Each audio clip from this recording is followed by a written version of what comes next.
Hey guys. Okay, so it is May 4th, 2022.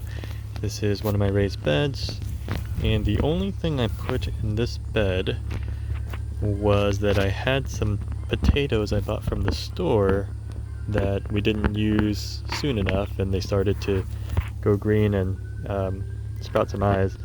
And so I literally just took those potatoes and just buried them in this bed.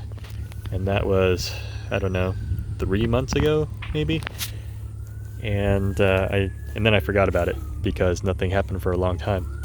But then we started seeing these little sprouts that were sort of like this, and then eventually they started sprouting kind of all over the bed, and then they kept growing and just getting bigger and bigger.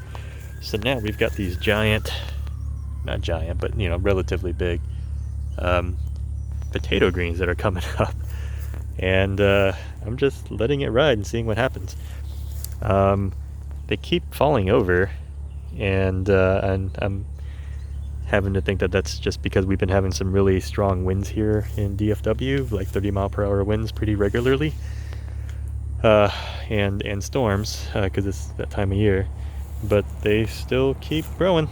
Like this one had leaned over and then it's starting to grow back up again. So I'm just letting these ride to see what happens. If I remember correctly, I think you wait for the greens to turn brown and fall over on their own, and that's when they're ready to harvest, I think. But yeah, it's been a kind of a fun experiment. So these grew well, and then these came up a little later for some reason. But if I had to guess, there's 1, 2, 3, 4, 5, 6, 7, I don't know, like 10, maybe 12 different plants coming up. So it has been very, very fun experiment.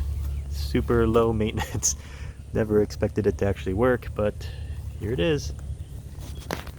Cool. Don't forget to subscribe.